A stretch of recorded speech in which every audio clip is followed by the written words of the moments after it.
Já fez isso antes? É claro. Centenas de vezes. Com membros do partido? É. Do partido interno? Não com aqueles porcos.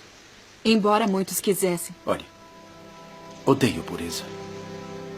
Odeio bondade. Não quero que exista virtude em parte alguma. Quero que todos sejam corruptos. Bom, então eu devo servir. Sou corrupta até os ossos. Olá, boa noite. Chegamos à parte 4 da nossa análise da obra 1984 e vamos começar falando sobre o casamento naquele universo. O casamento era extremamente burocrático e ele só era permitido quando se chegava à conclusão de que os interessados não tinham muita afinidade ou desejo sexual um pelo outro. A união do Winston, o casamento dele, foi se tornando insustentável pela pressão de ter um filho e ante aquele desconforto de uma relação sexual por obrigação. E de forma bem resumida, nós vamos falar alguma coisa sobre a repressão sexual. Nos tempos pré-históricos, a gestação, a concepção era algo misterioso. Não se sabia como se operava esse milagre da vida. E a mulher, ela era vista como uma ligação, um portal que plasmava no terreno as almas do mundo espiritual. Prova disso são as estatuetas conhecidas por Vênus, comuns em vários locais do mundo, em várias culturas. E essas estatuetas exageram os aspectos femininos ligados à fertilidade, como os seios fartos, quadris grandes. E acredita-se que com o surgimento da propriedade privada e um conhecimento um pouco maior da relação de parentesco, a mulher tenha perdido esse caráter sagrado. E ela passa a ser encarada como aquela que traria ao mundo os futuros herdeiros de uma linhagem masculina, evidentemente. Existe nos homens e também no reino animal um pavor. É o pavor de ser mantenedor de uma linhagem de outro homem, de outro DNA. Daí a vigilância sobre a mulher e a definição, a eleição da virgindade como talvez a maior das virtudes que uma mulher podia ter. E também a ausência de métodos contraceptivos, assim, a própria natureza facilitava a vigilância sobre as mulheres, afinal elas engravidam. Ao passo que os homens não apresentam alterações fisiológicas exteriores com a relação sexual. E esse desejo sexual ele é instintivo, ele é quase universal, por motivos absolutamente compreensíveis do ponto de vista biológico.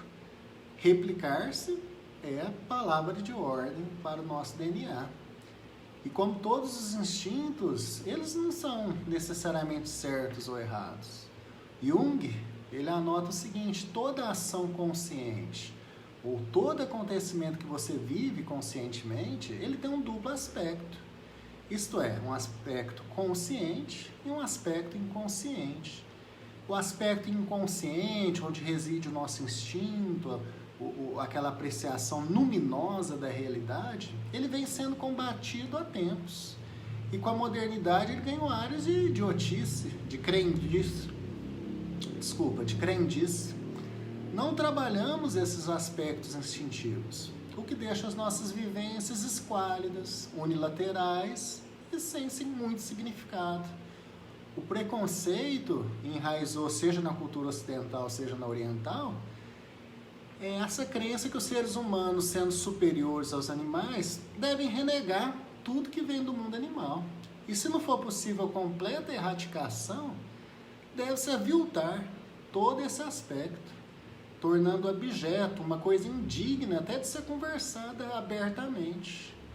Mas a relação que une o instinto e a razão, ela não é necessariamente qualitativa, pois mesmo a decisão mais racional tem a parte consciente e a parte inconsciente, como Peter Pan e a sombra que nele foi costurada pela Wendy. A diferença está no enfoque. Quando eu digo que um objeto tem 1 metro de altura e 10 quilos de peso, Eu estou falando do mesmo objeto, mas por diferentes olhares. O aspecto consciente, ele tende ao objeto, daí a gente dizer objetivo. E o inconsciente, ele tende mais ao sujeito, daí se dizer subjetivo. Essa separação não é absoluta. Então eu posso exemplificar isso com a minha relação com a Coca-Cola. Não é nem refrigerante em geral, é Coca-Cola. Eu lembro que nós tomávamos apenas no final de semana, quando eu era criança. Era no almoço de domingo. Eu e meu irmão pegávamos lá o casco, íamos até o bar do Ramiro, até já fechou. E o meu pai gostava muito de pescar e quase sempre a gente tinha peixe frito com coca. Também alguns dos meus castigos na infância era não beber refrigerante. E hoje eu consumo pouco refrigerantes em razão da minha obesidade. Mas mesmo assim, eu não consigo comer peixe frito ou comida japonesa sem Coca-Cola. Então, olha quantos aspectos subjetivos existem ligados ao objeto beber Coca em mim. Isso me lembra do passado, do tempo que eu era criança, meu pai estava vivo, ele pescava. Isso me lembra da independência, pois foi uma das primeiras coisas que eu troquei por dinheiro. Isso me lembra assim, uma recompensa por bons comportamentos, né? E uma afirmação de independência, pois o meu pai, ele parou com o refrigerante bem antes da gente e ele implicava, com toda razão, com o nosso consumo excessivo de Coca-Cola. Então, esses são os aspectos subjetivos conscientes. Só Deus sabe como essa mesma experiência encontra reflexos no meu inconsciente. Assim, não se pode endossar nem a libertinagem e nem a repressão sexual. Mas podemos advogar para que você tenha relações com significado. Relações completas que sintetizem o ato e o espírito e que te passem completude, algo que transcenda o aspecto consciente e possa te trazer felicidade mesmo em diferentes níveis. Tenha em mente que as coisas reprimidas, elas não morrem, elas simplesmente migram para o inconsciente, causando mais e mais danos. É como um marujo que você repreende ali no convés e ele vai para o porão, onde ele começa a se amotinar. E assim são os fatos que nós negligenciamos, que nós mandamos de castigo para o quarto, sem oportunizar o diálogo, sem ouvir o lado dele da história, sem deixar claro qual que era exatamente o comportamento que nós esperávamos, direcionar esses instintos, conectar-se com o que lhe traz significado é aspecto indispensável para o seu autoconhecimento. Pelo que hoje eu não mais creio que tem uma entidade chamada sistema e essa entidade queira aviltar a nossa humanidade. Muito mais que isso. Ela não nos quer nem como animais, pois os nossos instintos estão cedendo lugar a tendências fabricadas, exatamente como na obra. O objetivo era desumanizar, sob um pretexto de desanimalizar o indivíduo. E os seres humanos, querendo fugir dos degenerados instintos animais, eles edificaram em torno do sexo toda uma legião de tabus, mandamentos religiosos, imaginando escapar da terrível promiscuidade do reino animal. Promiscuidade esta cujos grandes representantes são os primatas, especialmente chimpanzés e bonobos, e seres humanos, onde o sexo se destina a várias outras coisas, além da reprodução.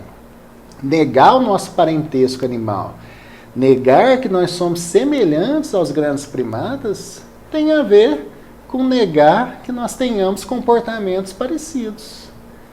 Seja como for, não foi só por uma causa, mas tudo acabou convergindo para a repressão do sexo, especialmente contra as mulheres. O sexo passou para o campo até assim das inspirações demoníacas. E o que serve de prova a tudo que a gente falou. A repressão leva as pessoas a lidarem mal com um determinado estado. Esse estado ele migra lá para o nosso porão, onde ele assume a forma de um diabrete, de um motim, que está organizando um motim, desculpa. E não por acaso o Winston, a gente viu lá no começo do vídeo, ele é cometido por pensamentos doentios que envolvem sexo. Ora ele pensa em violentar e matar mulheres, ora ele pensa em gritar obscenidades a todo pulmão, ora ele imagina uma transmissão em massa de doenças sexualmente transmissíveis. Ele odeia toda aquela fachada de castidade. A intenção final do partido, então, era o quê? Canalizar todo esse impulso reprimido por fanatismo. Porque alguém pensaria na bobajada do partido se tivesse essa válvula de escape? E para nós? Eu creio que nós estamos assim, alijados a tal ponto que precisamos reaprender a ter instintos para depois aprender a direcioná-los. Então, eu tento e recomendo buscar natureza, cachoeiras, mares, buscar o ar puro, meditação. Traga para a luz aquele diabrete amotinado e não manda ele para a escuridão, pois na escuridão o seu poder destrutivo ele é muito maior. Guarde relações com significados, esteja com quem você gosta. Não tenha o sexo apenas como objeto. Não se reduza e não reduza o outro a um objeto. Você verá que o seu diabrete era apenas parte de você, que queria se realizar.